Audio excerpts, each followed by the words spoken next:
कितनी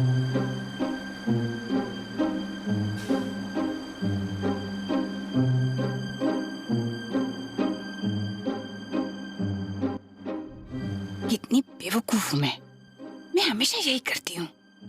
मैंने आखिर ये रूट लिया ही क्यों? मैं लेट हो जाऊंगी।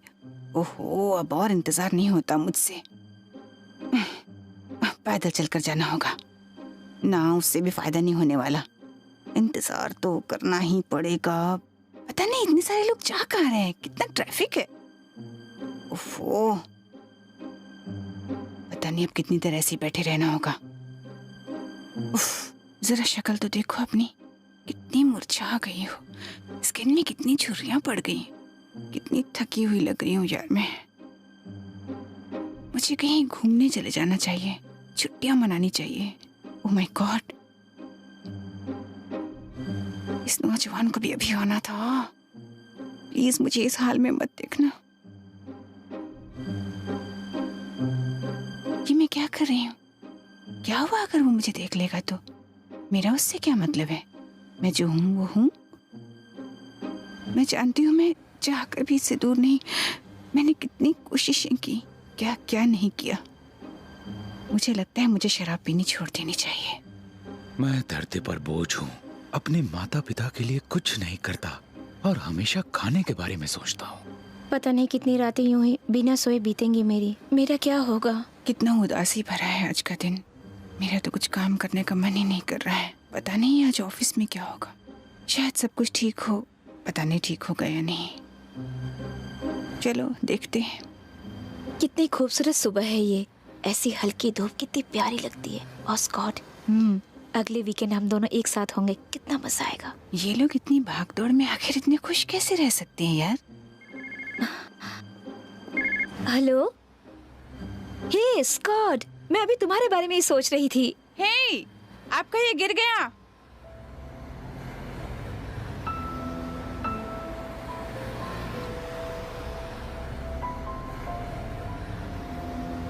मैं बदलना चाहती हूँ।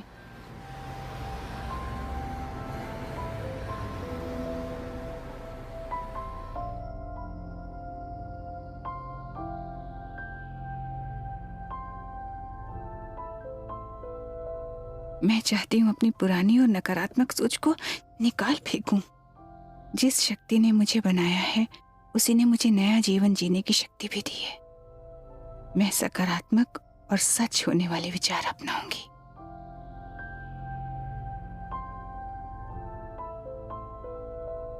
मैं एक नई शुरुआत करूंगी, यहीं अभी, इसी वक्त से।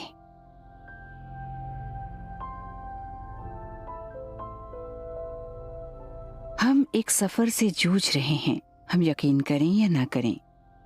हम एक ऐसे सफर में हैं जिसमें हम अपनी पूरी काबिलियत को इस दुनिया में जाहिर करना सीख रहे हैं। हम में से कईयों ने ये सीख लिया है कि हमारी सोच उस बाहरी दुनिया का ही प्रतिरूप है, उसका प्रतिरूप जो हमारे साथ हो रहा है। पर क्या हो अगर ये दुनिया ऐसे काम ना करती हो तो? क्या हो अगर जो भी सोच आप अपने दिमाग में लाते हो उससे आप अपना वर्तमान और भविष्य तय कर रहे हो? क्या हो अगर आप अपनी आने वाली जिंदगी की कहानी उस सोच से लिख रहे हो जो आप अभी सोच रहे हैं? तो हो सकता है अगर हम अपनी सोच में बदलाव लाने के लिए तैयार हो जाएं, तो कई शानदार उम्मीदें हमारे सामने खुद ब खुद दिखने लगेंगी और हमारी जिंदगी एक नए मोड़ की ओर मुड़ जाएगी। और ये सब तब शुरू होगा जब आप अपना पहला कदम उठाएंगे।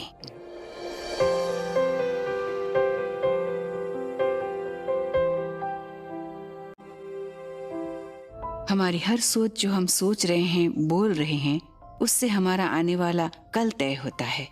ये ऐसे होता है कि हमारे विचार बाहर निकलकर ब्रह्मांड में जाते हैं और फिर हमारे पास एक तजुर्बे के तौर पर लौट कर आते हैं। आप वही बनते हैं जो आप सोचते हैं, आप वो चाहें या ना चाहें। एक विचार जो हम सोचते हैं वो स्थिर नहीं रहता, इसलिए उसे अपनाना भी उतना आसान है। तो जब आप ये दिल से फैसला कर लेते हैं खुद को बदलने के लिए, जिसे आप कहते हैं नेगेटिव से पॉजिटिव होना, आप अपनी सोच के बिंदु को बदल रहे हैं। अगर आप ये समझ जाते हैं तो फिर और क्या चाहिए। अगर आप वो एक छोटी सी चीज कर लें तो आप अपनी सीमाएं खोल देते हैं, अपनी सोच की सीमाएं, और नई सकारात्मक सोच आपके दिमाग में आने लगती है तो वो आपको जिंदगी के असली पहलुओं से रूबरू कराने लगती हैं। हम अपनी जिंदगी में बदलाव महसूस करेंगे अगर हम जिंदगी को अलग अलग भागों में बांट दें और अपनी जिंदगी से चुनें। हम क्या पसंद करेंगे, कौन सा पल, कौन सा दिन, अपने संबंध में, अपने व्यक्तित्व में, अपने करियर में, अपनी फैमिली के साथ मिलकर। जरा सोचिए, अगर हम ऐसा कर देते हैं तो जिंदगी कितनी खूबसूरत लगेगी। हम हर वक्त सेल फोन पर बिजी रहते हैं, हम किसी को मैसेज भेजते हैं, कंप्यूटर के सामने रहते हैं, इंटरनेट के जरिए जुड़े रहते हैं, हम टीवी देखते हैं, लेकिन हम हर वक्त अपने से बाहर ही क्यों देखते हैं? हम लोग जरा भी अपने अंदर की ताकत को नहीं भांपते, क्योंकि हम हमेशा बाहर से ही मदद की उम्मीद करते हैं, जबकि वो ताकत हमारे अंदर ही मौजूद है। ये सब निर्भर करता है कि आप उन्हें कैसे समझते हैं। ये शुरू होता है अलग सोचने से, और मुमकिन है कि आपको अपने सपने और अपनी चाहत पूरी करने के लिए सबका साथ मिले हर मोड़ पर, अपनी खुद की शक्ति के साथ। आपकी इच्छा अपने आप को ऐसा इंसान बनाने की होती है जो अपनी जिंदगी में जो चाहे वो पाले, जैसे संबंधों की कामना करे वो पाले। अपने आप को ऐसी स्थिति में पहुंचाना जहां कभी कोई कमी महसूस ना हो। तो आपको बस वो तरीका अपनाना है अपनी जिंदगी में उस चीज के महत्व को समझने की चाहत के साथ। मैंने सबसे पहले ये काम किया था, मतलब अपनी दुनिया को दूसरे तरीके से देखना। मिसाल के तौर पर लुइस एलेहे की बुक को लीजिए, उनकी किताब का शुरू से ही मुझ पर बहुत असर पड़ा था। जब मुझे सबसे पहले पता चला वाह, जो मैं सोच रही थी वो वाकई कहीं ना कहीं मेरी जिंदगी पर असर डाल रहा है। हम ये अब जानते हैं कि हम अपने दिमाग में अपनी सोच और अपने विचारों का एक अलग पैटर्न बना सकते हैं, जो हमारे दिमाग में पहले से मौजूद पैटर्न को बदल देता है और अलग तरह से चमकता है। तो अब वो सिर्फ फूला हुआ मुलायम गुलाबी रंग का नहीं है, अब उसमें बायोकेमिकल, न्यूरोकेमिकल, न्यूरोफार्मोकेमिकल का असर है, जो उतने ही असरदार हैं, बल्कि मैं कहूंगी उससे ज्यादा असरदार हैं, जो हमारे दिमाग में पहले से होता है। तो लुइस हे, भूतपूर्व मॉडल, भूतपूर्व थेरेपिस्ट, ने ऐसी चीज खोज निकाली अपने अनुभव से, जिसकी विज्ञान ने पुष्टि दशकों बाद की। यहाँ पर कोई भी ऐसा शख्स नहीं है जो अपनी जिंदगी को संवार नहीं सकता। मैं हमेशा ये करती रही हूँ, पर मैं हमेशा यही कोशिश करती रहती हूँ कि मैं कैसे अपनी समझने की शक्ति बढ़ा सकती हूँ, क्योंकि जितना मैं समझूंगी कि ये जिंदगी कैसे काम करती है, हमारी सोच कैसे काम करती है, मेरी जिंदगी उतनी ही बेहतर होगी। मैंने अभी अभी अपने 80वें दशक में कदम रखा है और मेरे साथ कोई ना कोई खूबसूरत वाकया होता ही रहता है, और मैंने ये फैसला किया है कि ये दशक, आने वाला ये दशक मेरी जिंदगी का सबसे खूबसूरत दशक होगा।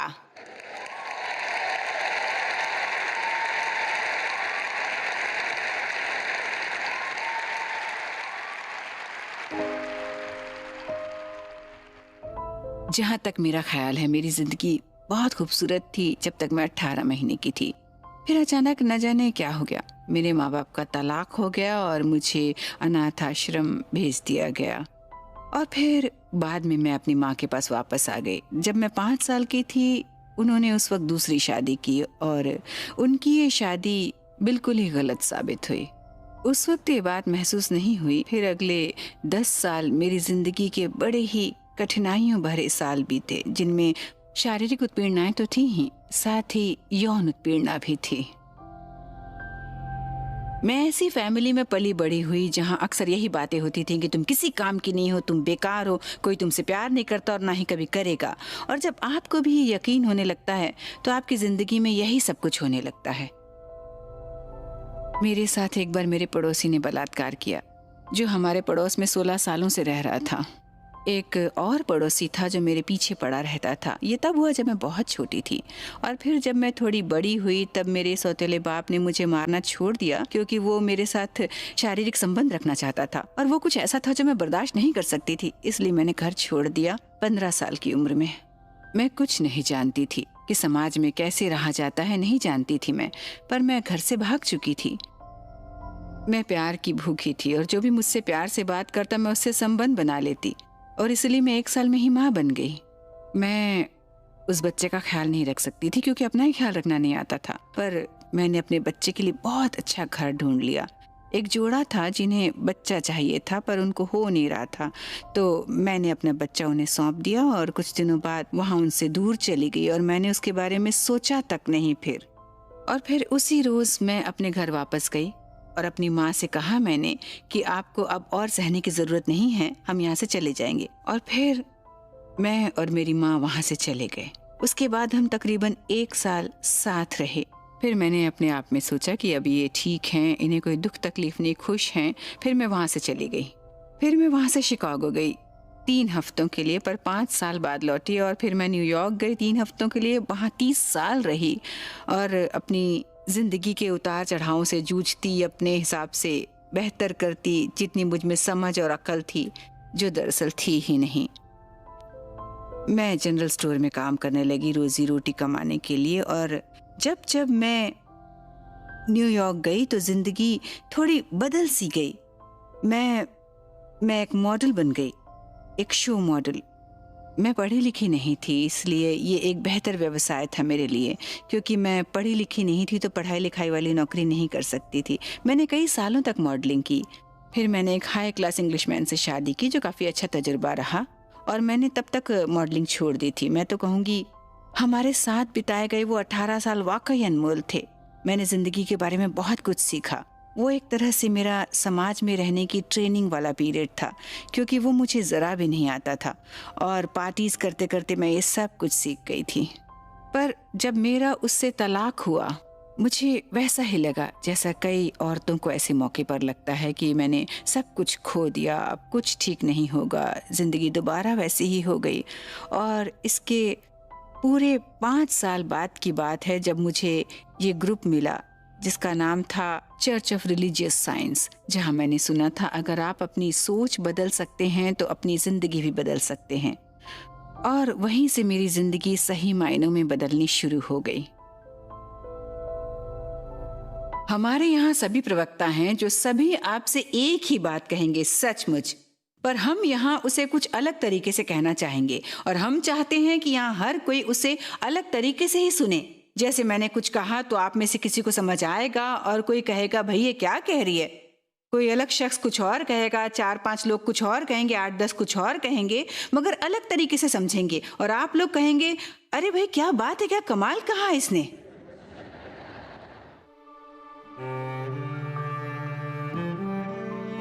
मैं भी वैसे ही जी रही थी जैसे कई लोग जीते हैं, एक दूसरे ही दुनिया में। पर मैं समझती थी मैं यहीं पर हूँ, जिंदगी में बह रही थी और अक्सर यही समझती थी कि जिंदगी जैसी चल रही है बिल्कुल ठीक ही चल रही है। दरअसल मैं अपनी जिंदगी का शिकार खुद ही बन गई थी। वाकई में अपनी जिंदगी बहुत ठंडे तरीके से जी रही थी। दरअसल मेरी जिंदगी के कुछ मायने ही नहीं थे और ये मैं जानती थी कि कुछ कमी है। हमारा टैक्स का बिजनेस था। मैंने काफी कम उम्र से ही डैडी के साथ काम करना शुरू कर दिया था। तब मेरी उम्र 16 साल की रही होगी। उनका बिजनेस तब घर में था, फिर हम लोग बिल्डिंग में शिफ्ट हो गए और मैं 25 साल से कम साल की थी जब हमारा बिजनेस खाक हो गया। एक सुबह मुझे एक कॉल आया। वो मेरी मम्मी ने कॉल किया था और उन्होंने बताया कि ऑफिस के बिल्डिंग में आग लग गई है। जब मैं वहाँ गई तो फायर ब्रिगेड थे, पुलिस थी और न्यूज रिपोर्टर्स की भीड़ जुटी हुई थी। जो भी चीजें मेरी जिंदगी में अहमियत रखती थी वो मेरे ऑफिस में थी। मेरा एक शानदार फ्रंट ऑफिस था जिसमें कांच लगा था और मैं उसमें से बाहर झांकती थी। जब मैं 12 साल की थी तब मुझे बॉस्टन लाया गया क्योंकि मुझे तकलीफ थी।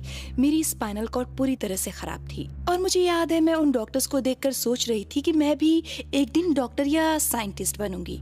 तो मैंने प्री-मेड पास कर लिया छोटी ही उम्र में। तो उस दौरान मैं तकरीबन 17 घंटे एक दिन में सोने लगी।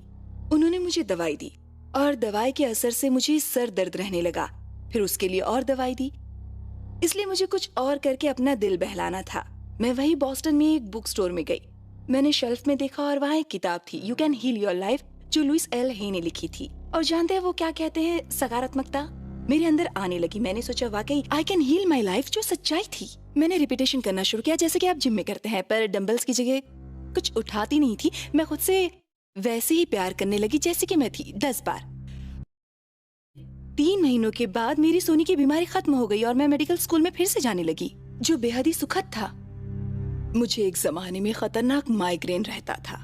महीने में 1 बार, कभी 2 बार मैं बॉस्टन के हॉस्पिटल में हफ्ता भर रहकर चेकअप करवाती रहती थी।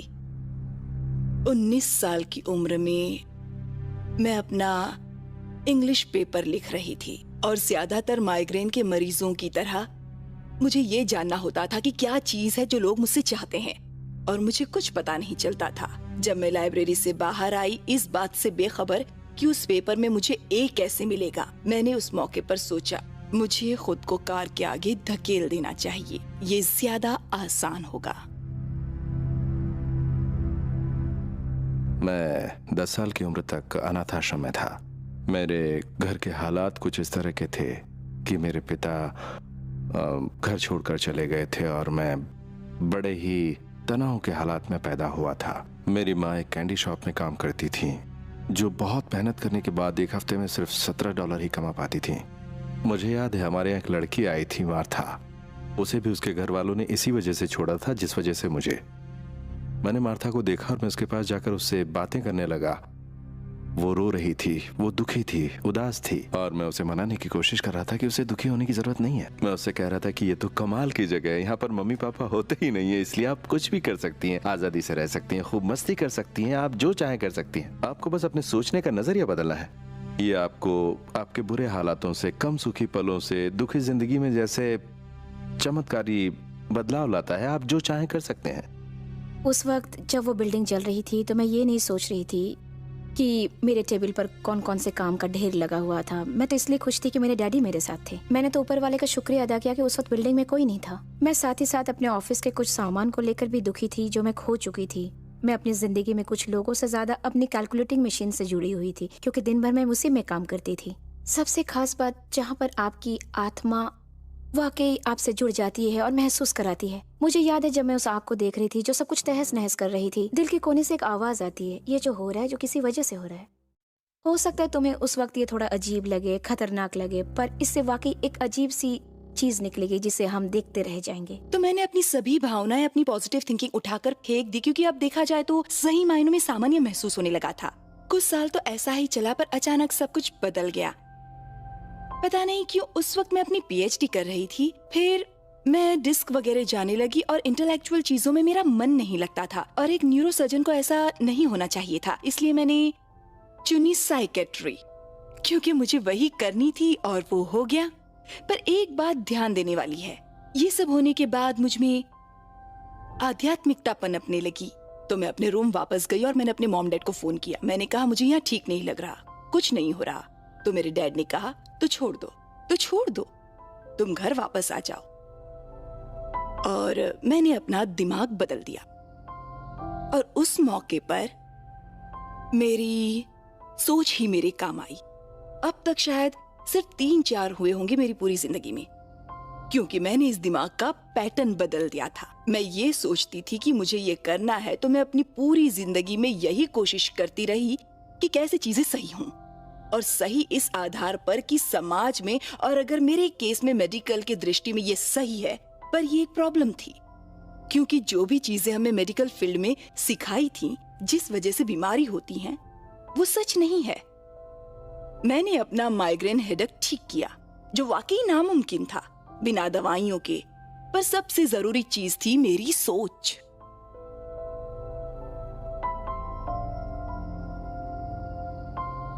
कुछ लोगों को लगता है कि बदलाव एकदम झटके जैसा होता है, वैसा ही जैसा ठंडे पानी में डुबकी लगाना। पर अगर आप अपने आप को ढीला छोड़ दें उस ताकत के हवाले, तो आप बिना किसी परेशानी के पार हो जाएंगे। मेरे साथ अच्छा नहीं हो सकता, मैं हमेशा थकी हुई रहती हूँ, मैं कभी जीत नहीं सकती, मैं खुश नहीं रह सकती, कभी नहीं, कभी नहीं। आप अपना सफर कभी भी शुरू कर सकते हैं, जब भी आप चाहें।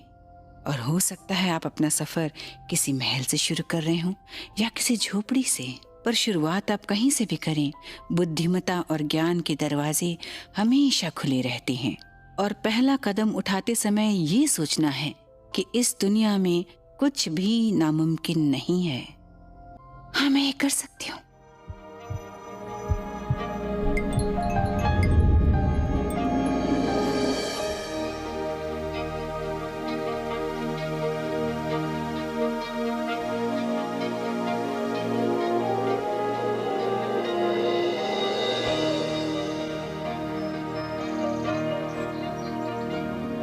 जब आपके साथ ऐसा होता है तो आप महसूस करेंगे कि आपका अपनी जिंदगी पर पहले से ज्यादा काबू है, जो आपको मुश्किल लगता है, और अपने तजुर्बों पर भी काबू पाने की शक्ति मिल जाती है।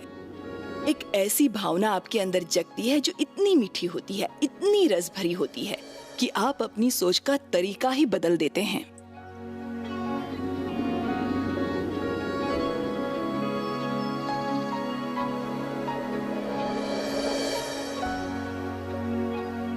जिंदगी ऐसी चीज है जो चुटकी बजाते ही बदल सकती है।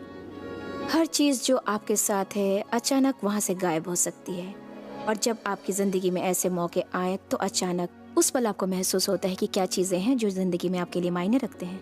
ये बहुत अच्छी बात है। जो चीज हमें सबसे ज्यादा परेशान करती है हम उसके सामने खड़े हो जाते हैं, क्योंकि ये एक ऐसा मौका है जहां हम उस परेशानी का सामना करते हैं, उसे हमेशा के लिए दूर कर सकते हैं। इसी तरह आप अपनी हर मुश्किलों को आसान कर सकते हैं। इसी तरह आप जिंदगी को उस बहाव में ले जा सकते हैं जैसा आप चाहते हैं। ओके, मैं कर सकती हूँ, मैं ये कर सकती हूँ, मैं बदल सकती हूँ, मैं अपनी जिंदगी बेहतर बना सकती हूँ। मैं डर रही हूँ पर मैं बदलना चाहती हूँ। वाकई मैंने फैसला कर लिया है, मैं कोशिश करूंगी, करती रहूंगी ना। मैं अपनी सोच सकारात्मक रखूंगी, नकारात्मक नहीं। मैं खुश हूं, मैं बहुत खुश हूं। मैं ओह, ये इतना आसान नहीं होगा। ब्रह्मांड आपके शब्दों का जवाब नहीं देता, पर आपके शब्द आप जो महसूस करते हैं वो बताते हैं, और आप जो महसूस करते हैं वो उसका नतीजा है जो तरंगे आपसे निकलती हैं, और तरंगे जो आपसे निकलती है वो आपके खिंचाव बिंदु के समान है। तो उस बात पर ध्यान देना जो आप कह रहे हैं, ये समझने के लिए काफी मददगार साबित होगा कि आपका खिंचाव बिंदु आखिर है क्या। ये ऑस्ट्रेलिया के दौरे की बात है, और ये मेरे ख्याल से पहली बातचीत होगी जो हमारे बीच हुई, और वो बहुत जल्दी में था। कोई इतनी जल्दी नहीं करता जितनी वो। हर चीज सही जगह, सही वक्त पर, सब कुछ सही होना चाहिए, ऐसा इंसान था वो। मैंने कहा उससे, चलो लुइस ऐसा करते हैं, 2 चिड़ियों को मारते हैं। उसने मेरी तरफ चौंक कर देखा और कहा, तुम चिड़ियों को मारना क्यों चाहते हो? वो बात मेरे दिल को लग गई, और हर कोई इस बात को गंभीरता से लेने लगा। उस पल से ही मैं थोड़ा ध्यान देने लगा कि मैं क्या बोल रहा हूँ। मैंने ऐसा कहना छोड़ दिया कि मैं ऐसा नहीं कर सकता, या उस इंसान को मैं बर्दाश्त नहीं कर सकता, या फिर मैं मजबूर हूँ। अगर आप इस सच को वाकई अपना लें कि जब भी आप कुछ सोच रहे हैं, हर बार जब आप कुछ बोलते हैं, आप सचमुच में अपने भविष्य का चित्र बना रहे होते हैं। आप उसे कुछ भी कहें पर आप वो बना रहे हैं। आप अपनी खुद की जिंदगी बना रहे हैं। पॉजिटिव सोच रखने का सबसे बड़ा इनाम जो मुझे मिला है इतने सालों में, इसकी वजह से मैंने वो चीज़ें ज़िंदगी में महसूस की है जो मैंने पहले नहीं की थी। ऐसी स्थिति में जीना सीखा जहाँ मुझे यकीन होता है कि वो चीज़ें मुझे मिलेगी जिनकी मुझे ज़रूरत है। एक ऐसी स्थिति में जीना जहाँ मुझे ये एहसास हुआ कि प्यार से बढ़कर कुछ नहीं। और इतने सालों से पॉजिटिव सोच रखने की वजह से मुझे ये पता चल पाया है कि अब मैं ज़िंदगी को एक एनर्जेटिक फोर्स के तौर पर ले पा रही हूँ। मैं उस एनर्जेटिक स्टेट में जीती हूँ जो पॉजिटिव सोच की वजह से बने हैं, ना कि इस दुनिया की वजह से। शुरुआत करने के लिए सबसे पहले एक काम करना है, और वो है सकारात्मक सोचना। वो आपकी जिंदगी को एक सही दिशा देता है, और वो आप जानबूझकर करते हैं। वो आप सुबह कर सकते हैं, शाम को कर सकते हैं, रात में कर सकते हैं, और जैसे ही आपने करना शुरू किया चीजें बदलनी शुरू हो जाएंगी। हो सकता है बहुत छोटे स्तर से बदलें, जैसे कि कह सकते हैं कि पार्किंग प्लेस के लिए ग्रीन सिग्नल दिखना। सकारात्मक सोच आपको ऐसे आयाम में ले जाते हैं जहां आप अपनी चोट को भरने का मरहम खुद जानते हैं। आप अपने गुरु को पहचानते हैं, वो आपको चाहिए, आपको किस आधार पर चलना है जो आपके लिए सही है। सकारात्मक सोचने में या तो आप पहले लिख सकते हैं कहीं भी, दीवार पर या शीशे पर, या फिर कहना शुरू कीजिए, मेरा शरीर अब मजबूत स्थिति में है जैसा वो पहले हुआ करता था। मैं स्वस्थ, मैं हूँ नीडर, रहता चारों पहर, खेल में मेरा कहर, जिंदगी में है बीवी का साथ, पैसा भी नहीं छोड़ता है साथ। मेरी इनकम तो अब वाकई में बढ़ती जा रही है। मैं अनंत हूँ, मैं अमर हूँ, मैं असीम हूँ। मैं अनंत हूँ, मैं अमर हूँ, मैं असीम हूँ। मैं वो करती हूँ जो चाहती हूँ, मैं उन लोगों के साथ काम करती हूँ जिन्हें पसंद करती हूँ, और मैं अच्छे खासे पैसे बना रही हूँ। ऐसा कोई जरूरी नहीं कि आपको किसी खास काम को अंजाम देना है, पर ऐसा करने से आपकी जिंदगी में अच्छी चीजें होने लगेंगी। मैं जिंदगी जिंदा दिली से जीतती हूँ। मैं खुद से प्यार करती हूँ। मैं अब ठीक हूँ। मेरा यकीन मानिए, मैं तकरीबन 300 से 400 बार रोज खुद को कैंसर के डर से उबारने के लिए बात कहती हूँ। और मेरा मानना है कि सिर्फ कहने से कुछ नहीं होगा, आपको अपनी बात पर यकीन भी होना चाहिए। पॉजिटिव सोच आपका एक शुरुआती बिंदु है जहाँ पर आप तय करते हैं ठीक है ये मेरा सपना है। उच्च सोच को ताकतवर जो चीज बनाती है वो हमारी भावना है जो उससे जुड़ी हुई है। इसमें खास बात यह है कि आप अपना सफर शुरू करते हैं और कहते हैं कि यहाँ से शुरू करती हूँ। पहला कदम ये मेरा पॉजिटिव सोच होगा, दूसरा कदम ये होगा कि मैं कैसे अपनी भावनाओं को उस सोच के अनुसार ढाल सकती हूँ। और ऐसा अक्सर तब होता है जब हम काम भी अपनी पॉजिटिव सोच के मुताबिक करें और उस स्थिति तक पहुँचे। और जब आप उस स्थिति तक पहुंचते हैं उस वक्त आप अपने सारे पॉजिटिव ताकत को उसमें लगा देते हैं और अपनी जिंदगी को उसके साथ जोड़ देते हैं। सब कुछ साफ नजर आता है। ये बात आपके अंदर घर कर जानी चाहिए, ना सिर्फ आपके दिमाग पर बल्कि आपकी आत्मा पर भी, और आपको उस पर यकीन करना होगा। और जब इसे पहली बार करते हैं तो आपको लगता है जैसे ये ढोंग है, थोड़ा बनावटी लगता है, पर कुछ समय बाद आप कहते हैं कि हाँ ये तो चाहिए, ये सही है। हाँ, मैं तो लोगों से कहती हूँ कि आप आईने के सामने खड़े हो जाइए और उसके बाद अपनी आंखों में देखिए। अपनी आंखों में देखने से खूबसूरत एहसास कोई नहीं है। और खुद को अपनाना और ये देखना कि कैसे आप अपने आप को नकार सकते हैं जब आप अपने बारे में कुछ अच्छा भी बोल सकते हैं। तो मैं ऑफिस जा रही थी जब मैंने पहली बार लुइस की बात महसूस की। वो कहती है नहीं, आपको 20,000 बार एक दिन में कहना पड़े, और जब भी मन में आपके नकारात्मक विचार आए तो उस विचार को अपने सकारात्मक सोच से बदल लें। जब मैंने ये किया तो मुझे महसूस हुआ मैंने ये बात पहले क्यों नहीं सोची। मुझे लगा मैं अब तक अंधकार में थी। ये ऐसा है जैसे आप जमीन में बीज बोते हैं, और ये जरूरी नहीं है कि ये उसी समय सच हो, पर हम ये जानते हैं ये बात होगी, तो आप वो बीज बोते हैं और उम्मीद करते हैं कि पौधा निकले। आप ऐसा नहीं करते कि 2 दिन बाद ही मिट्टी खोद कर देखें क्या हुआ, पौधा निकला कि नहीं निकला। आप इंतजार करते हैं पौधे के निकलने का, क्योंकि आप जानते हैं ये एक प्रक्रिया है। वो बीज जरूर पौधा बनेगा अगर सही मिट्टी में बोया गया है और उसे सही खुराक मिली है। तो अक्सर लोग इस बात को ठीक से समझने में कई तरीके अपनाते हैं। मैंने कई बार लोगों को कहते सुना है कि वो अपनी जिंदगी में अच्छे संबंध चाहते हैं, जिंदगी में समृद्धता चाहते हैं, और वो ये बात हवा में ही कहते हैं। और उसी वक्त वो लोग अपनी बात जाहिर कर देते हैं और चाहते हैं कि ये उनके साथ जल्द से जल्द हो जाए। कुछ सालों में भी उनके साथ ये बात सच नहीं होती। तो वो नहीं होती क्योंकि ये आयाम अनिश्चित, अलौकिक आयाम और वाकई बहुत ही असीम है। तो जब आप कहते हैं मैं चाहता हूं ये बात मेरी जिंदगी में सच हो, तो वो आयाम कहता है ठीक है, वो बात वाकई सच होगी,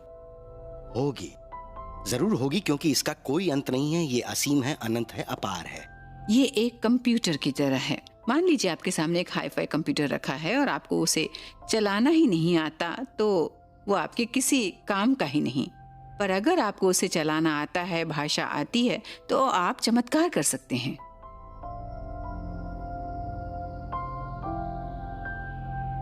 जब मैंने नौकरी छोड़ी तब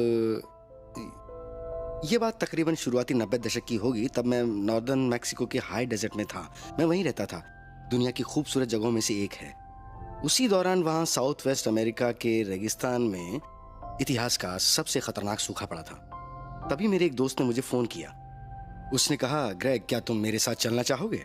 एक ऐसी जगह मुझे काफी पसंद आया जो उसने कहा, एक ऐसी जगह जहां दोनों दुनिया का मेल होता है, वो भी बारिश को लाने के लिए।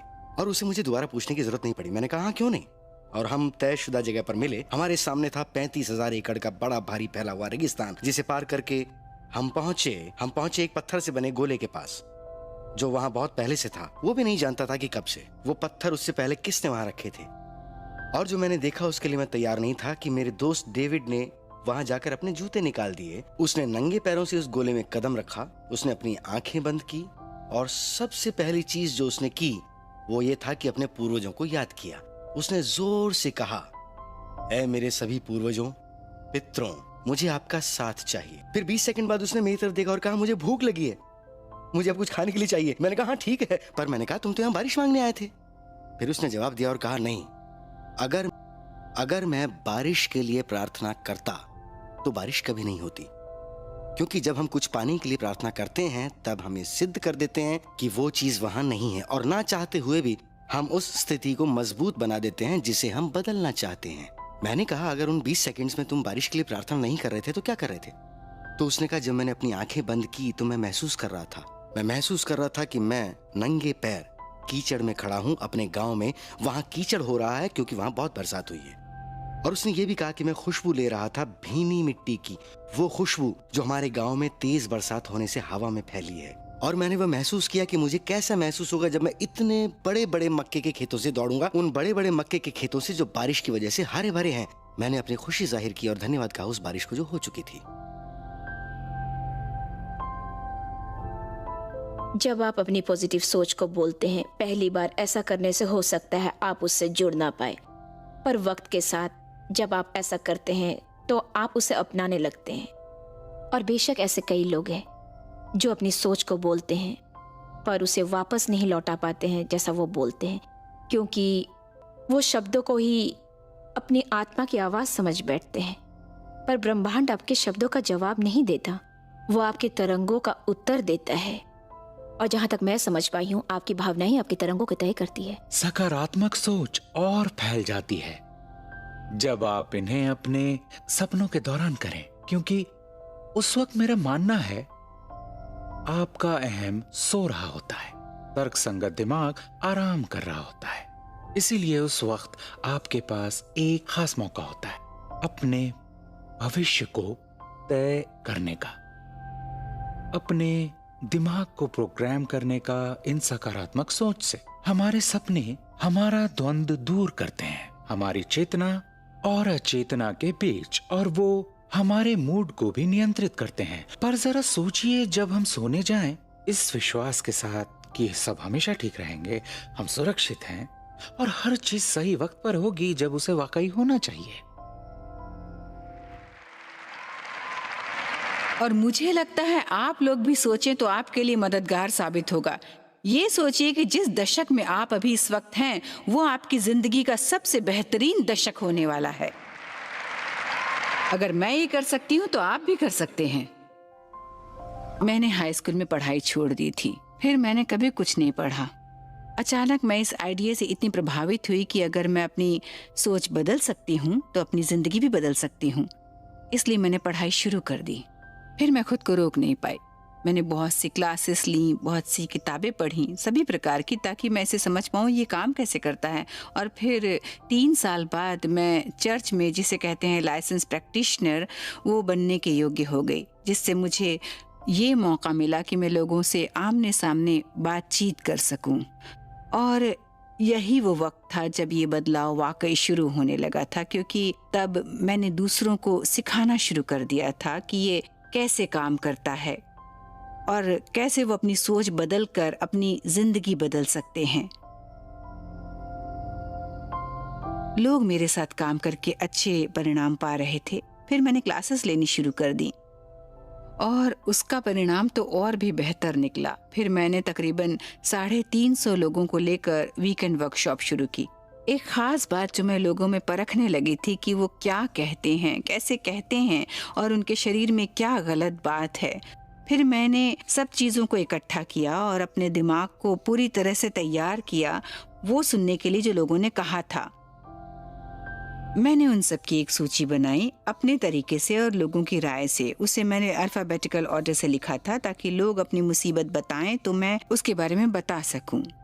मैंने ये क्लास में अपनी एक फ्रेंड को दिखाया तो वो बोली, ओह ये तो बहुत अच्छी बातें हैं, क्यों ना तुम इससे एक किताब तैयार करो। मैंने कहा, ओह वाकई एक किताब। तो मेरी पहली किताब आई थी 1976 में, जिसका नाम था हील योर बॉडी।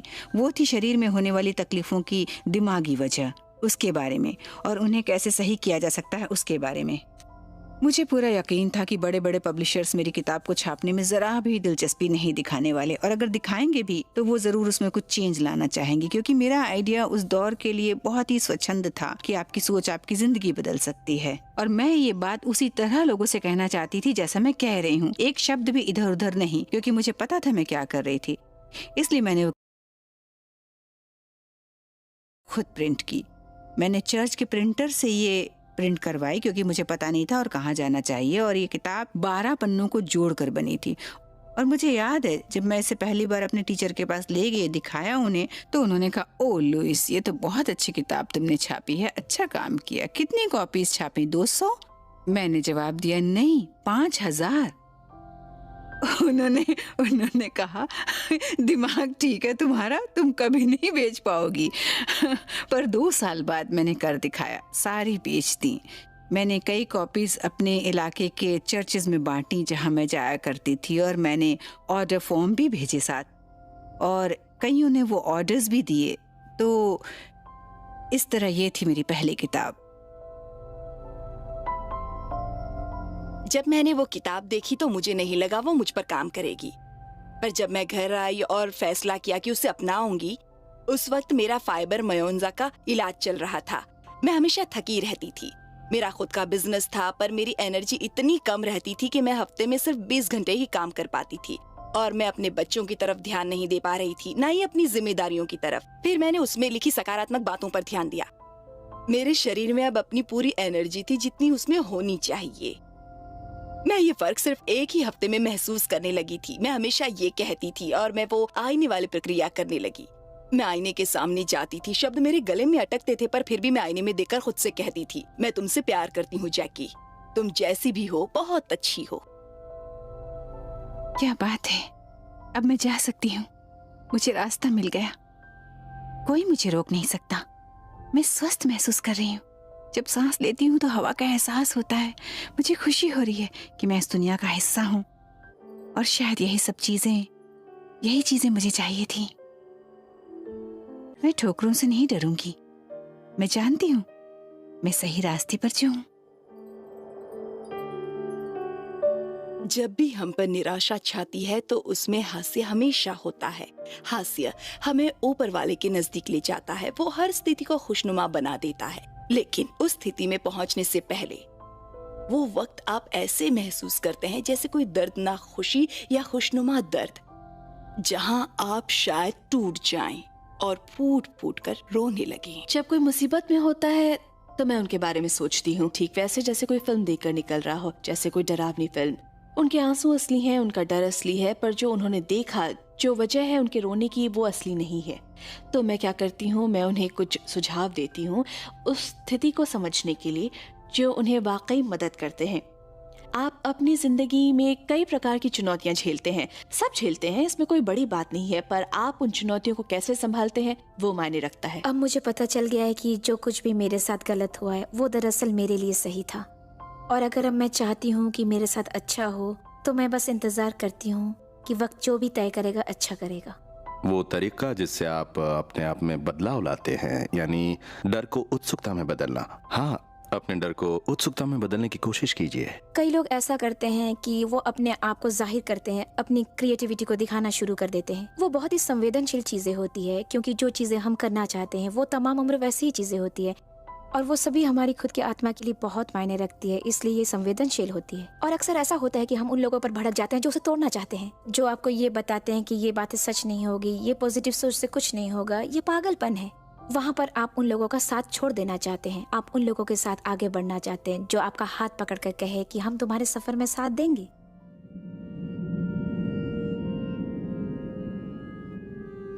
बदलाव का पहला कदम है जागरूकता।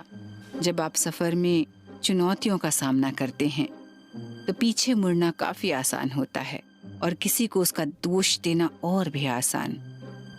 पर बदलाव के लिए कोई भी बाहरी चुनौती को आपके बदलाव में आपके अंदर की बाधा का प्रतिबिंब देखना होता है। मैं जानती हूँ जब लोगों को पता चलेगा तो वो सोचेंगे मैं पागल हो गई हूँ। मुझे पता है, पर मैं उनकी तरफ ध्यान नहीं दूंगी। मैं मस्त रहूंगी जैसा हमेशा से मैं करती आई हूँ। 15वीं और 16वीं शताब्दी से पहले सभी जहाज सिर्फ लकड़ियों से ही बनाए जाते थे। इसलिए नहीं क्योंकि तब लोहा मौजूद नहीं था या स्टील नहीं होता था, बल्कि इसलिए क्योंकि ये धारणा थी कि लकड़ी उसी चीज से बनाने होंगे जो तैरती है। फिर किसी को पता चला और उसने सबको बताया कि ये मायने नहीं रखता कि जहाज किससे बना है, वो तैरता इस वजह से है कि वो पानी कितना दूर हटाता है पानी में उतरने के बाद। और इसी बारे में मैं हमेशा सोचता हूँ, क्योंकि जो आप चाहते हैं और उसके बारे में जो आप मानते हैं वो आपने ही बनाया है उन चीजों के लिए जो आप चाहते हैं। लॉ ऑफ फ्लोटेशन कभी सामने नहीं आता अगर लोग डूबने की धारणा पर चलते। मैं अलग हूँ। मैं उन लोगों की तरह नहीं जो सपनों में यकीन रखें, करिश्मे का इंतजार करें। जो तीसरी शक्ति को मानते हैं। ये क्या है? ये सच नहीं है। ये तो किसी कलाकार की सोच लगती है। हम अपना जीवन उसी आधार पर जीते हैं जो हम मानते हैं। हमारे बारे में, हमारी दुनिया के बारे में, हमारी क्षमता या सीमा के बारे में। ये मान्यताएं आती कहां से हैं? ज्यादातर तो दूसरे लोगों से, जो हमें बताते हैं। इतिहास, विज्ञान, धर्म, परिवार, सभ्यता। पर अगर वो गलत हो तो? हमेशा लोग मुझे बताते रहे कि क्या करना है, पर क्यों? मेरी माँ की बात करूं तो है, एक बार मैं सोच सकती हूँ। मतलब एक बच्चा किस की बातें सुनकर बड़ा हो, उसे भी अपना रास्ता चुनने का हक है। और मेरे पापा कोई वेन डायर नहीं थे, ये तो मैं दावे से कह सकती हूँ। जो भी शिकायत आप हमेशा हर वक्त करते रहते हैं, मतलब आपके अंदर एक अनजान आकांक्षा है। और अब मैं इतनी बड़ी हो गई हूँ कि अपनी जिंदगी बदल नहीं सकती। उम्र ढल गई है, अब कोई फायदा नहीं। सकारात्मक होना कई सालों पहले क्यों नहीं शुरू किया मैंने? मेरे ख्याल से ये तब शुरू होता है जब आप ये महसूस करते हैं कि आप खुद से प्यार नहीं करते। कई लोग ऐसा समझते हैं, कईयों को लगता है ये ठीक नहीं है, उन्होंने कुछ ठीक नहीं किया, ना ही कर पाएंगे, वो कभी किसी कसौटी पर खरे नहीं उतरेंगे, कोई उन्हें प्यार नहीं करेगा। दरअसल जब हम ऐसे माहौल से आते हैं तो ये बहुत मुश्किल हो जाता है खुद के लिए कुछ अच्छा सोच पाना। चीजें पहले इतनी खराब नहीं लगी थी, पर अब तो मैं ठीक हूँ। पर ये क्या हो रहा है मेरे साथ? मैं रास्ता भी देख रही हूँ, सब कुछ समझ में भी आ रहा है, पर एक उलझन सी क्यों हो रही है मुझे? कम से कम मैं यहाँ चीजें खुद जान सकती हूँ। मैं बॉस नहीं हूँ, पर मुझे पता है चीजें कैसे संभालनी है। और आने वाले भविष्य में जो चीजें काम करेंगी, मैं कोशिश करूंगी कि उसे वैसे ही रहने दूं, उन्हें बदलूं ना। क्योंकि अगर मैं नाकामयाब हो गई तो मुझे वापस चले जाना चाहिए। इन सब के लिए मेरे पास वक्त नहीं है, और भी कई काम है करने के लिए। चलो ठीक है, बाद में आऊंगी। मेरे पास जॉब है, काम है, मुझे जाना चाहिए। कई बार ऐसा होता है, हमें पता ही नहीं होता कि अगला कदम क्या होगा, हमें कौन सा कदम उठाना चाहिए, क्योंकि पॉजिटिव सोच के साथ आपका काम वो चमत्कार कर सकते हैं ना। और कई बार ऐसा होता है कि क्या करना है, कैसे करना है, कब करना है, हम इसे एक दूसरा नाम देते हैं। हम सोचते हैं हम डर गए हैं या किसी मुसीबत में फंस गए, अब यहीं पे हम अटकते हैं। लोग मुझे वाकई पागल समझेंगे। वो सोचेंगे पता नहीं मुझे कोई दिमागी बीमारी तो नहीं हो गई है, हंसेंगे मुझ पर। मुझे घर जाना चाहिए, ज्यादा देर रहना ठीक नहीं है यहाँ। नहीं, मुझे जाना चाहिए। यहाँ ज्यादा देर रहना ठीक नहीं है। पर मैं हूँ कहाँ?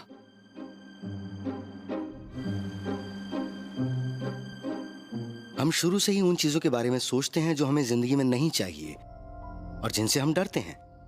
हम सुबह उठते हैं, सुबह 6 बजे की न्यूज सुनते हैं, फिर अपना दिन देखते हैं और सोचते हैं, कहते हैं ओ आज मेरे साथ ऐसा ना हो, कहीं वो मुझे ना मिल जाए। जहां से हम ऐसा महसूस करना शुरू करते हैं जो हमें नहीं चाहिए, बजाय उन चीजों के बारे में सोच के जो हमें चाहिए। अगर आप ये याद कर ले कि कभी भी आपको कुछ उलझन महसूस हो रही हो, बस आप वहीं रुक जाए जहां हैं, और ये कबूल करे कि आपको बस अपने अंदर अच्छी भावनाएं लानी है। ये सुकून का एहसास ही आपकी सभी परेशानियों को झट से दूर कर देगा।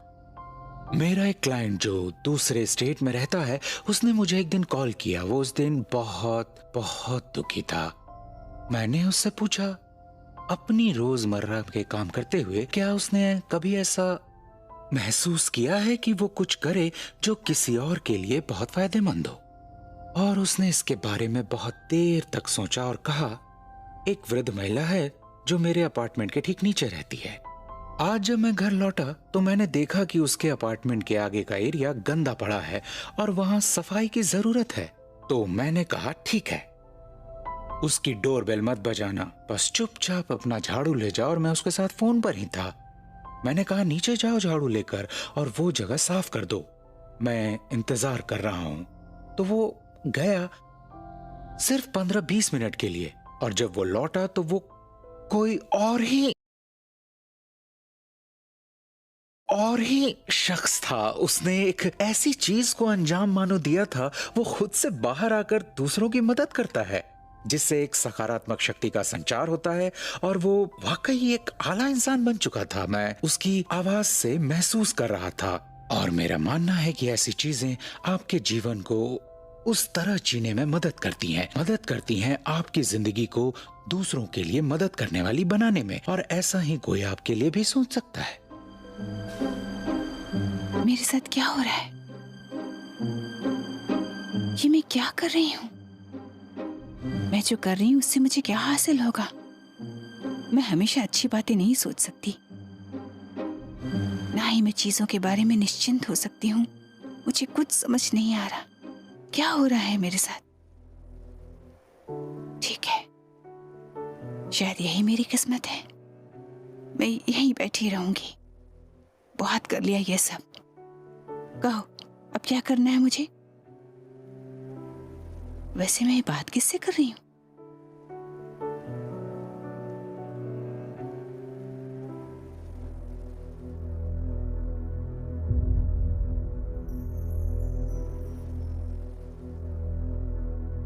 मेरा कैंसर का इलाज हुआ है।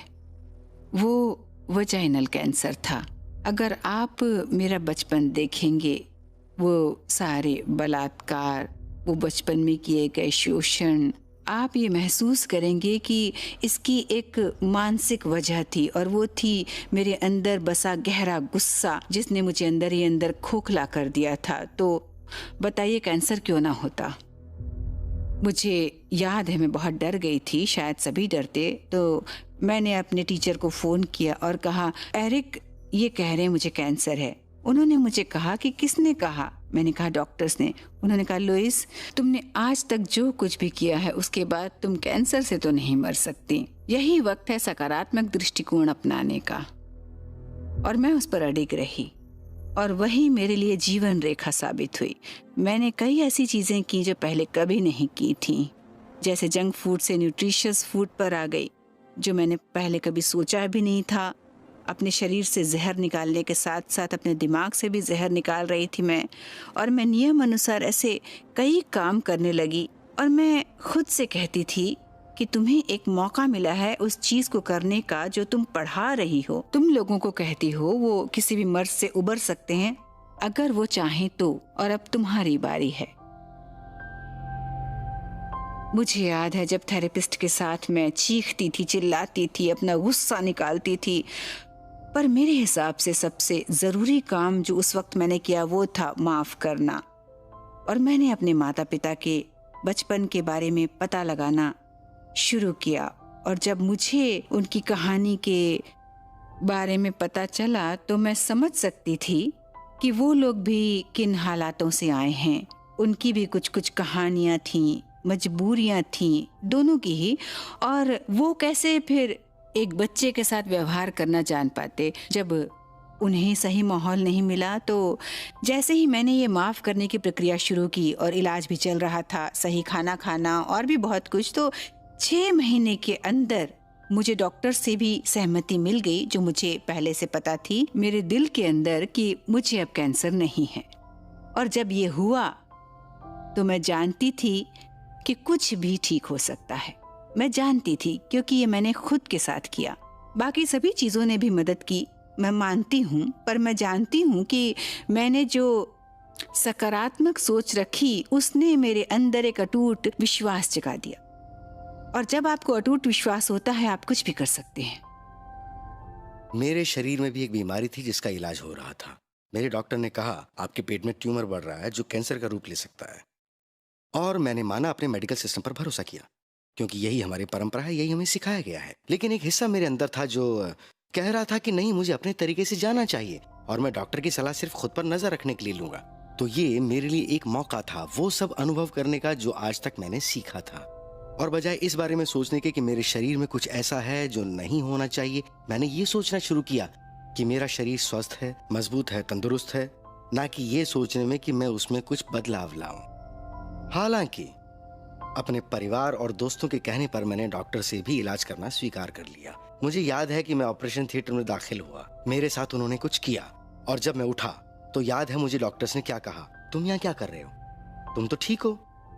और मैंने जो अमल किया, वो अभ्यास, वो नियम मैंने जिंदगी में आधी दुनिया घूमकर सीखे थे, और जो मैंने अपनी जिंदगी में इस्तेमाल किए वो उन पलों में वाकई असरदार थे। मेरे पास फोटोग्राफ्स हैं जिनमें साफ दिखता है कि मेरे शरीर में कुछ भी नहीं था, और उन्होंने मुझे बेहोश किया था, और उन्होंने मेरे शरीर की छानबीन की।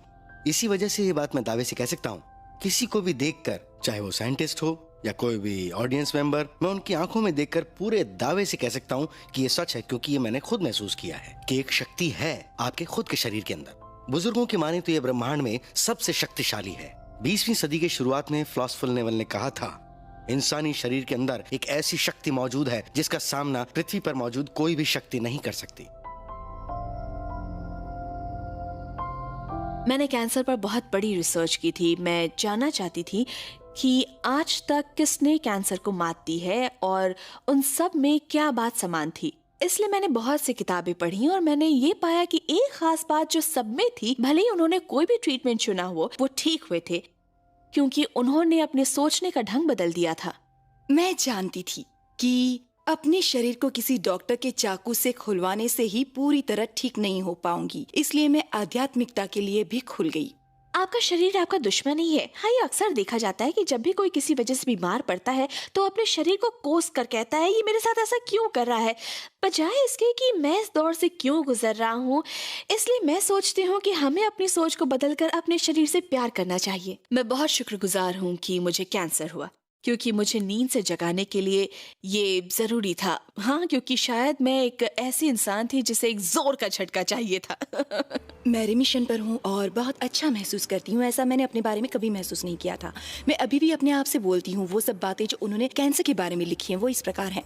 मेरे अतीत में जो कुछ भी हुआ मैंने सबको माफ कर दिया।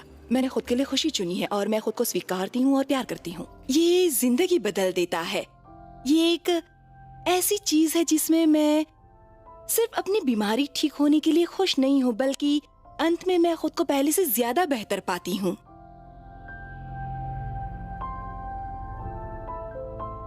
एक बहुत ही मजेदार बात होती है जब कोई अचानक बहुत सी सोचें सकारात्मक बना देता है, अपने सोचने का तरीका ही बदल देता है।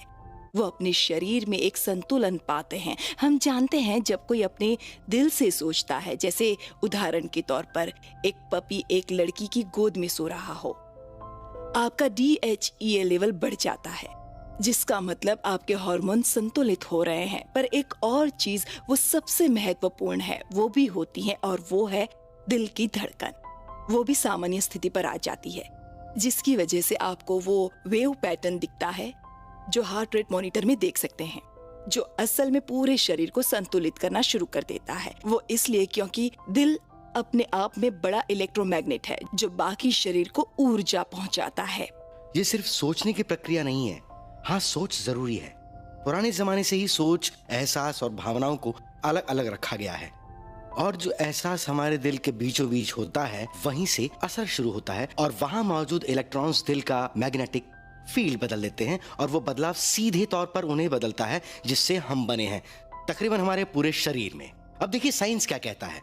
अगर आप एक फील्ड चेंज करते हैं तो जो एटम अंदर मौजूद होते हैं वो बदलते हैं। हम उन्हीं एटम्स से बने हैं, तो हमारे अंदर, हमारे दिल के अंदर एहसास है, एक अच्छा एहसास जो उन सब चीजों से जुड़ा है जिससे हम बने हैं। इसलिए हम साफ तौर पर अपने शारीरिक दुखों से निजात पाते हैं, जिसे हम एक चमत्कार का नाम देते हैं।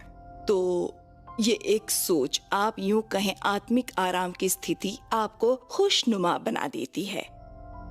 अगर आप इसके परिणाम देखेंगे तो स्ट्रेस हार्मोन्स में कमी, ब्लड शुगर का सामान्य होना, ब्लड प्रेशर सामान्य हो जाना, और हर नाजुक मांसपेशियों में आराम, जिसे आप कह सकते हैं एक संतुलन है पैरासिम्पैथेटिक और सिंपैथेटिक नर्वस सिस्टम का। पैरासिम्पैथेटिक एक ब्रेक की तरह है और सिंपैथेटिक गैस की। और इस समाज में कई लोगों के अंदर गैस ज्यादा होती है और साथ में सांसें भी कुछ इस तरह चलती हैं।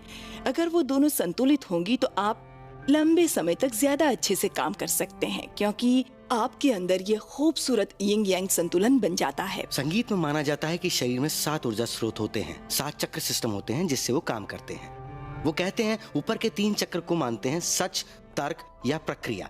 इसलिए जब हम किसी के बारे में सोचते हैं तो उसके दिमाग में तस्वीर बनाते हैं, जैसे एक परफेक्ट रिलेशनशिप का या 2 देशों के बीच शांति। हम इनको अपनी जिंदगी में तभी ढाल सकते हैं जब हम सांस फूंकें, भावनाओं की शक्ति की।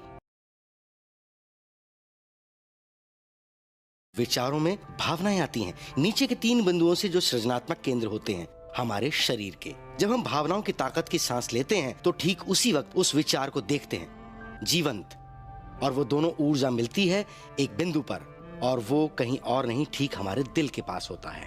आप इन किताबों को चाहे पीछे से देखें, वैसे इससे कोई फर्क नहीं पड़ेगा, फिर भी आप उन्हें खोलें तो आप पाएंगे कि उन्होंने कई टिप्स दी हैं ऑब्सेसिव कंपल्सिव पर्सनालिटी डिसऑर्डर के, या आप कह लें सेल्फिशनेस, आर्टिस्टिक पर्सनालिटी के, जिससे आज हर इंसान जूझ रहा है। उनके लिए लिखा है कि मैं जैसा भी हूँ अपने आप से प्यार करता हूँ। जब मैं पीएचडी कर रही थी, जब मैं साइकाइट्रिस्ट बन चुकी थी, मैं साइकाइट्रिस्ट की प्रैक्टिस कर रही थी इंट्यूशन के क्षेत्र में, मैंने बायोकेमिस्ट्री सीखी कि कैसे कोई अपनी सोच का जाल दोबारा बुनता है। जो पहले सोचता था मुझे तो बीमारियां होती रहती हैं, मैं अपने आप से बहुत प्यार करता हूँ, मैं बहुत प्यारा हूँ। इसलिए मैं तहे दिल से शुक्रगुजार हूँ लुइस एल हे की, जो उन्होंने मेरे साथ किया। उन्होंने मुझे नींद से जगाया और वाकई में उन्होंने जो किया उससे मेरी जिंदगी में एक नया जोश, एक क्रांति आ गई।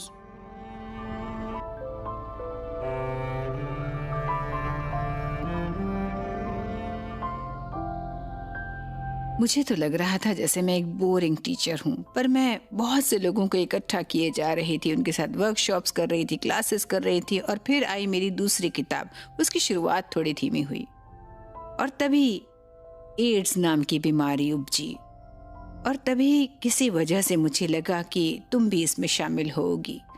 मैं एड्स के बारे में कुछ नहीं जानती थी, कोई भी उस वक्त उसके बारे में नहीं जानता था, पर मुझे याद है एक दिन किसी ने मुझे कॉल किया और कहा, क्या आप एक ग्रुप एड्स के पेशेंट के साथ शुरू कर सकती हैं?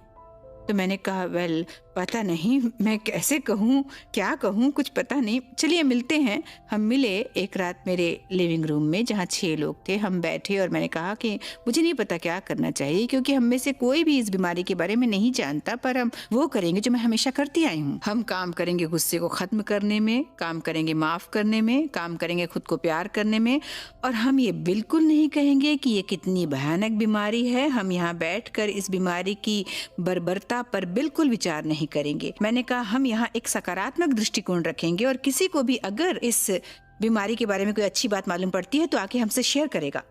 फिर मैंने उनसे आइडियाज बताए अपने, फिर हमने मिलकर एक गाना गाया और अंत में मेडिटेशन किया और अपने अपने घर चले गए। और अगले दिन उनमें से एक शख्स का फोन आया, उसने कहा कि लुइस, पिछले 3 हफ्तों में मैं कल पहली बार सोया। उसके अगले हफ्ते हमारे यहाँ लोगों की संख्या थी 25। इस तरह आदमी बढ़ते गए और बढ़ते गए, और ये इसलिए हुआ क्योंकि ये उन लोगों के लिए सुरक्षित जगह थी जो भयंकर रूप से मानसिक तौर पर टूट गए थे, क्योंकि यहाँ पर कोई उन्हें नहीं कहता था तुम खराब हो, ना ही ये कि उनके साथ कुछ गलत हो रहा है, बल्कि उन्हें सकारात्मक बनाया जा रहा था।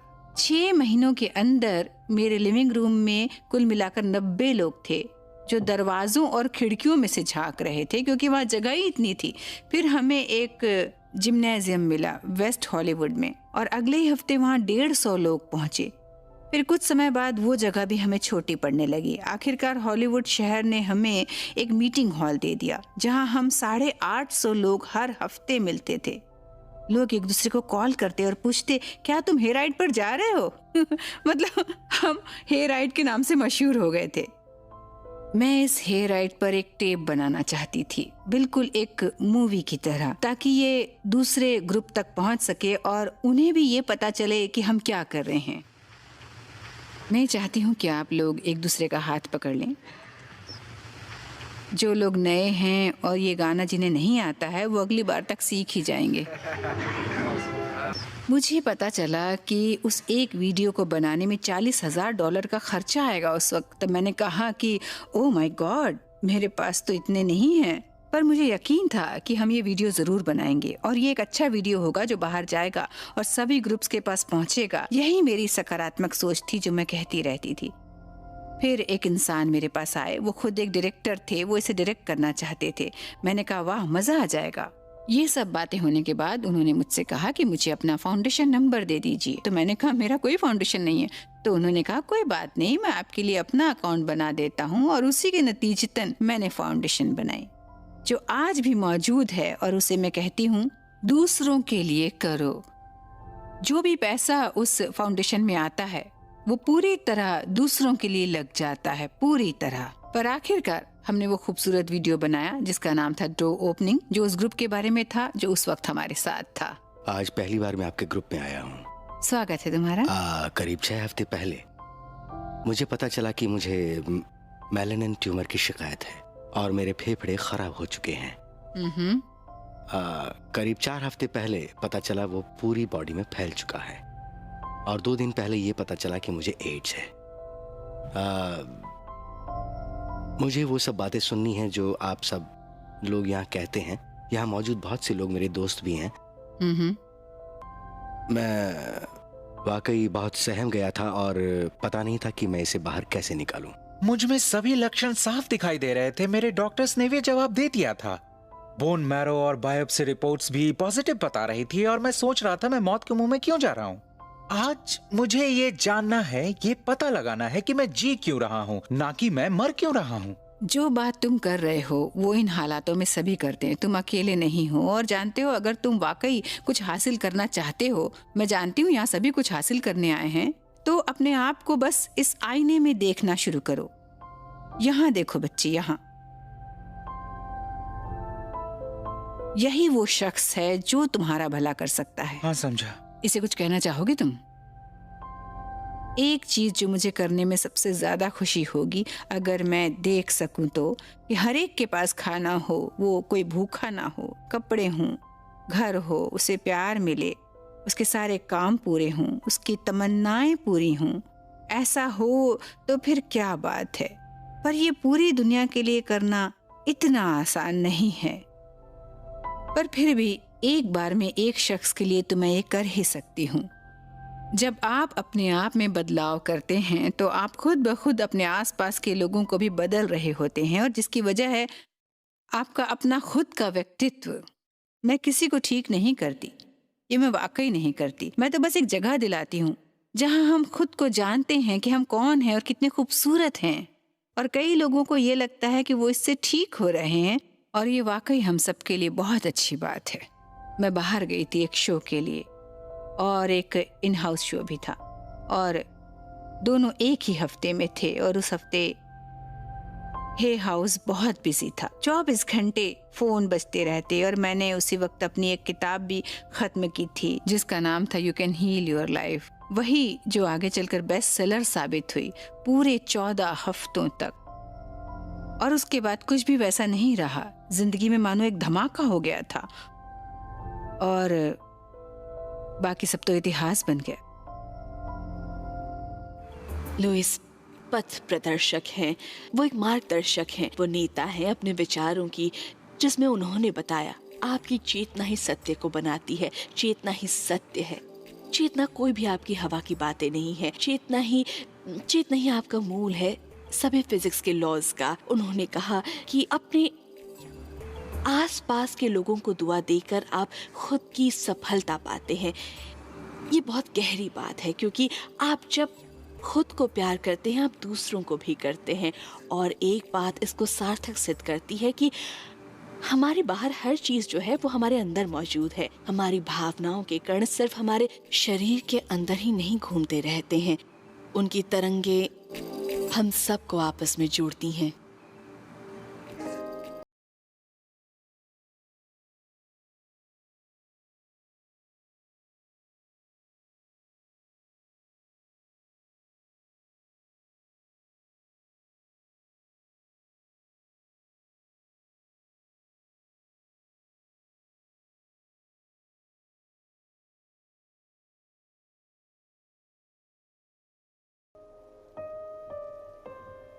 खुद को और दूसरों को माफ करने से मैं अपने अतीत को पीछे छोड़ सकती हूँ। माफी तकरीबन हर मुश्किल का हल है। माफी एक उपहार है जो मैंने दिया है। माफ करके मैंने अपने आप को आजाद किया।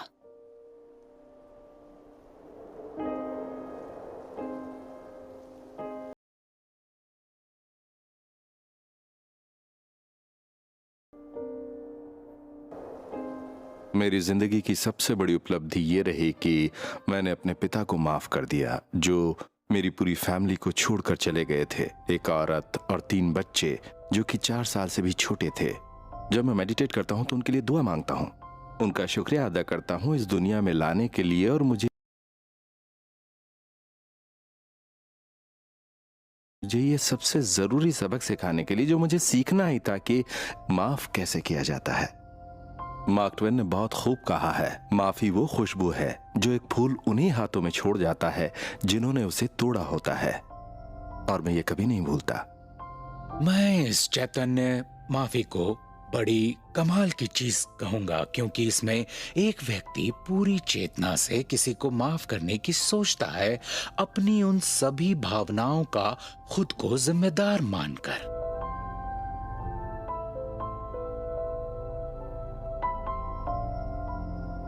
वो जब आखिरकार मेरे सामने आती है तो मुझे बुरा लगता है अंदर से। ऐसा नहीं कि आप कुछ गलत कर रहे हैं, वहीं आपको चैतन्य माफी करने की शक्ति देती है। जब एक इंसान अपने अंदर हो रही उथल पुथल की जिम्मेदारी खुद ले ले, वहीं वो चिन्ह जो दिखाते हैं कि वो अपनी उस अंतरंग स्वयं से जुड़ा है, वो उस शक्ति से जुड़ा है जिसने उसे बनाया है। अगर आप थोड़ा कम अच्छा महसूस कर रहे हैं तो सबसे अच्छी बात है कि आप पता लगाइए कि वो कौन है, क्या है, और एक नोटबुक ले लीजिए, उसमें उस व्यक्ति का नाम लिखिए या उस स्थिति को लिखिए और कहिए वो क्या है जो मैं तुम्हारे बारे में सोच रहा हूँ और अपने बहाने ढूंढ रहा हूँ, अपने आप को वो ना बने रहने देने की जो असल में मैं हूँ। जब आप ऐसा कहते हैं कि तुम ऐसा कर रहे हो जिससे मुझे दुख पहुँच रहा है, तो वो पूरी शक्ति लगा देते हैं, क्योंकि फिर उन्हें कुछ ऐसा करना पड़ेगा जो आपको पूरी तरह से खुशी देगा।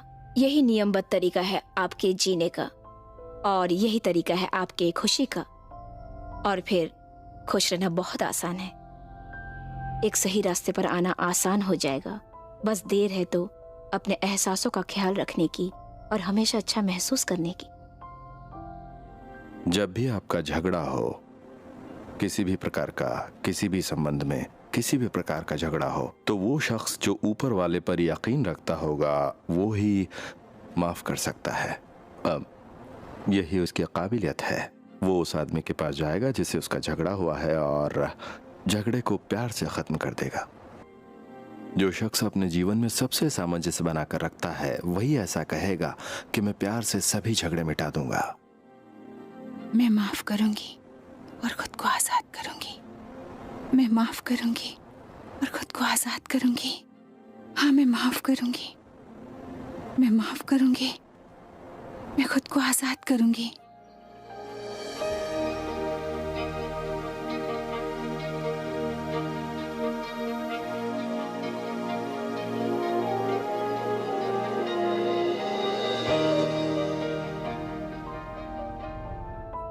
शुरुआती दिनों में जब मैं लोगों के साथ काम करती थी तो मैं उनकी ये परेशानी दूर करती, वो दूर करती, तुम ये करोगे तो ये फायदा होगा, वो करोगे तो वो होगा, हम उस पर काम करेंगे, ऐसी बातें। पर एक दिन मैंने ये खोजा जिससे मैं भी दंग रह गई कि अगर मैं उन लोगों की मदद करूं, उन्हें खुद से प्यार करने के लिए, खुद को जैसे हैं वैसा अपनाने के लिए, तो हमें उनकी परेशानियों पर काम करने की जरूरत ही नहीं होगी। ये अपने आप में एक जादू जैसा होगा, क्योंकि हर चीज खुद ब खुद हो जाएगी जो पहले कभी हो ही नहीं सकती थी। जैसे ही मुझे वो किताब मिली मैंने वो पढ़नी शुरू कर दी, और उनका पूरा जोर इस बात पर नहीं था कि परेशानी से कैसे निपटें, बल्कि खुद से कैसे निपटें, कैसे अपने आप को अपने आप से प्यार करें। मैंने वो सभी एक्सरसाइज की जो उन्होंने लिखी थी, वो सभी सकारात्मक सोच अपनाई, और मैंने महसूस किया कि पिछले 43 सालों में मैंने अपने आप को प्यार करना नहीं सीखा था, वो किया। मैं अक्सर कई लोगों को एक बात पूछती हूँ, तुम्हारे साथ परेशानी क्या है? तुमने ऐसा क्या किया है जो इतना खतरनाक है कि तुम उसे खुद को बोल नहीं सकते? और मुझे कभी कभी कोई जवाब नहीं मिलता कि मैं संतुष्ट हो पाऊँ। कई बार लोग ऐसा कहते हैं कि मैं बहुत मोटा हूँ, तो मैं कहती तो क्या हुआ?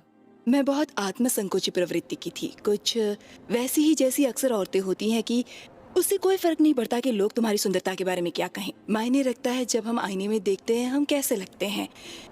आईने में अपने आप को देखकर मैं अपनी कमी देख सकती थी। कई ऐसी चीजें थी मुझ में जो मैं बदलना चाहती थी। जब हम खुद को प्यार करने की बात करते हैं तो कई लोग समझते हैं थोड़ा दिखावा होना चाहिए, पर ऐसा कुछ नहीं है। इससे इसका कोई लेना देना नहीं। जब आप आईने में देखते हैं, सामान्य तरीके से खुद को आईने में देखिए और नजर मिलाकर कहिए कि मैं तुम्हें प्यार करती हूँ, मैं तुम्हें बहुत प्यार करती हूँ। और अगर अपना नाम लें तो और मदद मिलेगी, जैसे लुइस, मैं तुम्हें प्यार करती हूँ। इससे आपके अंदर बैठा हुआ बच्चा बाहर आता है जो कई सालों से छुपा बैठा था, और वो एक गेट या दरवाजा या कुछ भी आप कहें उसे तोड़ता है, और उसी से मानो एक छोटा सा चमत्कार हो जाता है और कई अच्छी छोटी छोटी चीजें होनी शुरू होती हैं।